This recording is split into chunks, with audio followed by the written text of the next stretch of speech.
All right, guys, welcome to Dominion Domination, where I'm going to play a Mesopotamia game. It's called Dominion Mode. Very, very important is you have to get 4 of the 7 oil fields to win this game. As you can see, 2 people cannot win this game. If one has 4, the other has 3. If you want to see some other playlists, you can look up three base drip. I should not win this game. Welcome to the shit show. There's several playlists in which I'm playing the Dominion game, but all of those are towards the end where I've noticed something interesting happening, and so I decided to make a playlist about them. The thing about Dominion is, in this mode, it is very important that you not go to war with other player characters. Very important. Do not go to war with other player characters. That guy is for some reason attacking over here. Now, let me explain why. If you have never played this mode before, that's going to be new to you because you're used to attacking frequently other people, right? And it's not a bad thing to do in this game, attack other people, namely because you can, defeat them, destroy all of their territories, and eventually, win the war. That is patently not true in this game. Let me prove it to you. I'm going to go ahead and attack into his homeland. Nope, I'm not. Let me try again. Nope, you're not. You cannot attack into the back 8 of any nation. The word they use, if you read the description at the very beginning of Dominion, is impregnable. Impregnable means it cannot be penetrated. It cannot be invaded. So you just saw it at work. There's no way to attack into the back 8. What that means is you can attack someone, sure. And what usually happens with me is somebody attacks me. And because I've played this game a lot, I'll usually defeat them. I just know how to position my cannon better. I know how to use forts better, whatever. And I defeat them. So great, I defeat them. Then, let's say I'm fighting this guy. Then once I fight him all the way back, because usually he'll have a lot of territory. I'll have a lot of territory. We're all racing towards this oil field here. And so I defeat him. Great. Now what? Now I have to put guards here, here, and here because I can never go in here. Now, inevitably, the noob who attacked me goes AFK, gives up on the game, and the AI takes over. The AI never goes back to peacetime with you. In fact, that's not true. I've had it go back to peacetime a couple times, but it's very rare.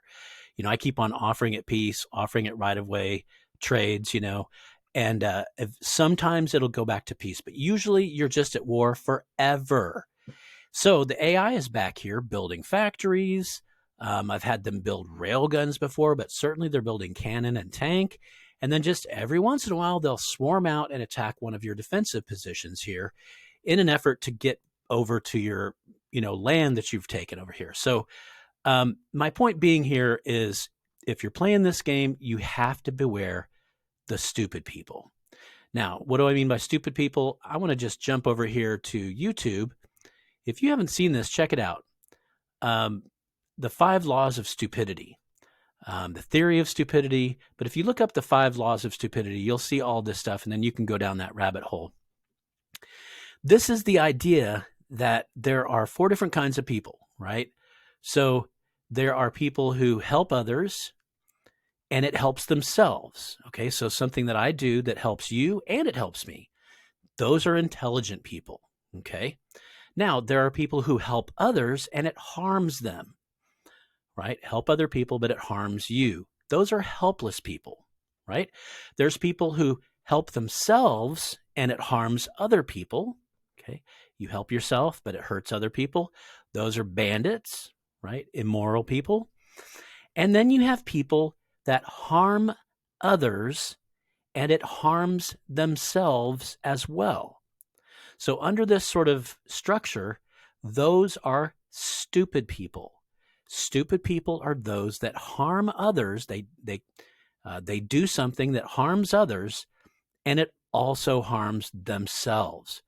I highly encourage you to look into this, kind of dig through here, because this guy talks about the laws of stupidity, 5 laws of stupidity, and one of them is that non-stupid people underestimate the damaging power of stupid individuals. The people who are out there just harming other people when it's harmful to themselves. An example might be somebody who drives recklessly. So they're endangering themselves, right, by weaving through traffic or whatever, and they're endangering others too, right? Those are stupid people. And this guy argues that stupid people are at the heart of most human suffering. Now, keep in mind, this has nothing to do with IQ. It has nothing to do with problem-solving ability. Okay, there's probably some people with Down syndrome who are very intelligent. You know, they just want to help other people in ways that helps themselves too. Win-win, right?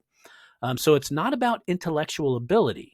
I love this definition. So why am I bringing that up? Because inevitably, not inevitably, but a lot of times when you're playing this mode, the person that you're next to will be a noob, and they will be a stupid noob. And why do I say stupid? Because they'll attack you. Well, if they attack you, it destroys their game. Even if they win, somewhere else on the map is a player who's not being attacked. And so while you're fighting each other with just this baseline stuff, so remember you start off with 4 cannon, 4 cavalry, 4 armored cars, and 80 guys, right? So while you square off against this other guy, even if you win, and even if you only lose half your stuff, let's say, okay, you're a really good fighter, you destroy all of his stuff and you only lose half your stuff, that's pretty good. That's 2-to-1 odds, right? That's pretty good fighting. You still now have half your stuff. And somewhere else on this giant map, I believe there's 40 people on this map, 10 in each quadrant, somewhere over here, somewhere else, somewhere, someone is not at half strength and someone is not having to fight against a noob, right? So the point being is it's lose-lose. If you attack someone in this game, it is lose-lose. If you attack someone in this game, you are stupid. You're hurting yourself and you're hurting the other person. It's a lose-lose situation. And yet, inevitably, someone's going to do it. I keep saying inevitably, and I'm pissed off because here's what I was going to do. I was going to do a Dominion Domination, and I was going to podcast it from early in the game all the way until I had like maybe 2 or 3 oil fields. And then I was going to go live with it. In other words, start releasing episodes because, you know, a lot of times early on. So I did that. And sure enough, this guy next to me, like I've captured, I was in an interior. I'd captured all the way out. I was all the way to the oil field. I'd captured all the way to the oil field, and I was ready to kind of start staging an attack to the oil field. I hadn't built factories yet even. Like it was early in the game, like, I don't know, day 5 or something. And I noticed 4 cannons in his backfield. Now he'd captured forward too. So his cannons should have been at the front, you know, where he's attacking towards the oil field. Instead, they're back here. So I sent him a message. And I'm like, hey, dude, in this mode, you don't attack other people. I promise you, if you want to go to my YouTube channel, I gave him a link to my YouTube channel. I was like, go look at the playlist, First 6 Days of Mesopotamia. And that's where I explain the best first 6 days that you can play in this game. And one of the first things I say in that playlist, if you want to go over and check it out, is don't attack other player characters. And I explain why. It's very reasonable. You just don't do it. And so he comes back and he's like, oh, yeah, like I'm not a good player and you are. So I'm going to attack you because I have more guys. And I was like, dude, all of my guys are at the front. I'm going to come back with that whole army and destroy you. But in the meanwhile, I'm going to it's going to destroy my game because instead of continuing to move forward and take Ottoman territory, I'm going to have to come back and spank you. And sure enough, I went back and I defeated him. But one of my 4 cannon got destroyed in the process, and about half my infantry got destroyed. In other words, I really got knocked. You know, I don't even like playing this game if I lose one of my cannon. So I'm very careful about that early on, is keeping my cannon. All right, so I ranted about that. Thank you for listening. I love this mode. It's a great mode, but just beware the noobs. It's so frustrating when they attack you. So I've got a noob-proof plan for this situation. For the first time ever, I spawned in a corner. Okay, I've dreamed of that because I always spawn with 2 neighbors, a neighbor on either side of me. For the first time ever, I've spawned in a corner with only 1 neighbor. This neighbor happens to be, you know, level 10, Level 10. So I've been dealing with level 5 kind of noobish people. Not that, if you're level 5, you might still know all the mechanics of the game. So I don't mean any disrespect, but a level 10 guy, that gives me, some confidence that he's going to know what he's doing. However, I'm not depending on that anymore. I'm no longer depending on it. So in the past, what I would do is I would attack forward and, make a path to the oil field. I would depend on the player character next to me to also be attacking forward, and I wouldn't bother to defend my frontier with him because, again, I figure either he's stupid and he attacks me, in which case I'll turn my army around and destroy him, and then probably honestly archive the game and start a new one because in that person's ultimate stupidity, yeah, they lose, but they also caused me to lose. So I love that definition of stupid because it has nothing to do with intellectual ability, and it has more to do with like, why are you doing the things you're doing, right? Like, and here's the thing. In that model that we talked about, bandits are better than stupid people because bandits have a reason for doing what they're doing, right? They're benefiting themselves and they're harming you. So all kinds of things, Ponzi schemes, scams, just simple theft, right? Like I break into your house and I steal your computer, well, that benefits me, but it harms you. That's a bandit, right? They're better than stupid people because at least they're predictable. You can at least protect yourself from bandits, right? You can lock your door, you can get a better lock, whatever, right? But it's so hard to protect yourself against stupid people because you think in your head like, well, they'll never do that because that would harm them as well as me. And that's part of why this whole theory of stupidity is so appealing to me, is because it really starts to talk about, look, these are the people to look out for. These are the dangerous people. These truly stupid people. So anyway, what I've done this game, and the reason I went into that whole theory of the definition of stupid, which I think you should look up on YouTube, by the way. The reason I did that is that I am stupid proofing this game. Here's what I mean. Instead of fighting my way out to this oil field, which is what I normally would do, this oil field, what I call the local oil fields, there are 4 of them. 1, 2, 3, 4. Every quadrant has a local oil field. They are the lightest defended of all the oil fields. Now, to say they're lightly defended, someone once told me that there's 200 men and 10 cannon. They said they sent in spies. I've never sent in spies. I probably should at some point. If you know, maybe put in the comments how many people are defending one of these just garrisons, right? One of these local garrisons. The next most powerful are the island garrisons on the side. You can see there's still just 5 of them, right? 4 in the outer ring, 1 in the middle. That is a supercharged one in the middle there. You can't see because of this tab here. You can see 8,000 oil for just that one tile, whereas normally a resource is a double. You'll get something like 4,000. So I think you can safely say this is basically a quadruple oil tile. So it's super powered. So these 5 are really worth 6. So to get the oil field and everything in it is a big accomplishment. However, so once you go out on this island, you can see what I mean by an island. It is an island here. You have to pass a river or a canal to get to it, and they have to pass a river or a canal to get to it. These side oil fields are pretty much worth the same in terms of resources as the local oil fields, right? Same sort of situation. Look at that, 8,000 for the oil and then 4 outer ones, but it's slightly better defended. It's just a little harder to take one of these island oil fields. And then of course there is Baghdad. Now, if you want to understand Baghdad, I have 2 playlists. Both of them are Baghdad Attack. The first one I attack Baghdad with insufficient material. I have to come back with more material later.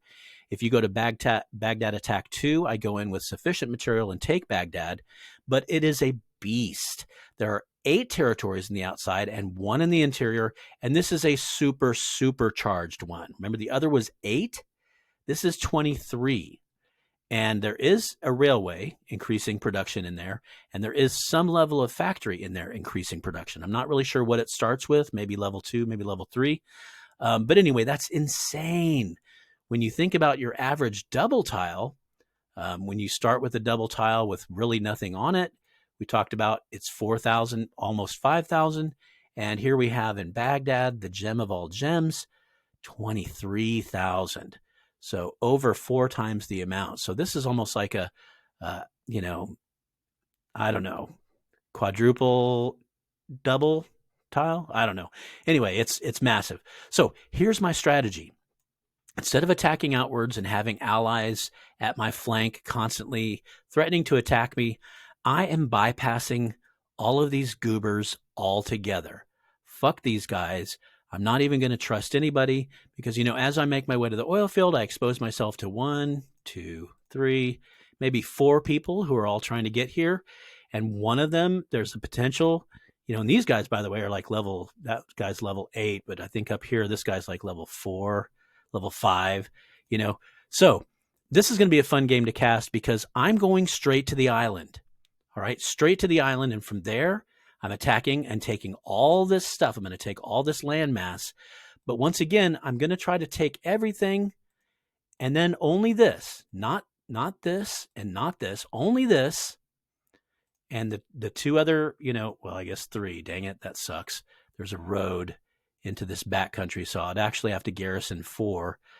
I'm going to have to rethink that. But anyway, as we move forward, then once I'm here, I'm going to go ahead and wait until my 3 factories produce 3 more cannon.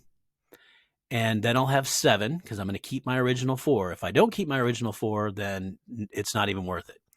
So I'll have 7 cannon here and then whatever infantry I've developed. One huge advantage to this is, as you move out, you have to leave behind groups of 6 and 7 to kind of just make sure that nobody attacks in. In this scenario, I'm just going to have to leave one group here to protect this territory. And then as I move in here, I'm going to be taking everything. And I'm protected by water on both sides. And most people do not move out across the water until they've already made a bid at the oil field. So I'll be the first one onto the island and I will simply dominate. So the point being, I'm not going to have to leave any troops behind except for 3 or 4 to keep that, to keep the morale, right? So the morale, you want to leave a few guys until the day changes and your morale improves. Eventually, I will move my my capital out to the island. And then here's a huge thing. It's going to take me a long time to move my troops. They're going to have to embark, travel across the water, and disembark, and then travel to here. That alone is a huge, huge time expense. So what I'm sacrificing here, the fact that I'm going to be the only guy fighting on the island is great. But what I'm sacrificing is the quick ability to get people there fast. So one of the first things I'm going to do is build a harbor here and a harbor here. Harbors, of course, reduce your embarking and disembarking time by 50%. It cuts your time in half. So if it normally takes 2 hours, it'll only take 1 hour. That's pretty huge. The next thing, of course, I'll do is in every single territory as I move forward through the middle anyway, I'm going to build a railway. So there will be a railway here, which will triple my speed. Basically, not triple, it's 2.5 times speed, but a lot faster. It'll make sure all of your troops go 2.5 times faster, almost 3 times faster. And then once they get over here, out of the water, they'll be on rails, all the way to the front here, where I will build up a defensive situation and ready my attack into Crete.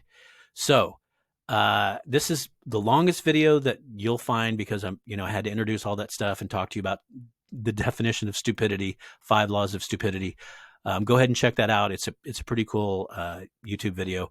And guys, thanks for hanging in there. Future videos will be shorter, I promise. Welcome to Dominion Domination. I'll see y'all next time. Thanks for checking in. Adios.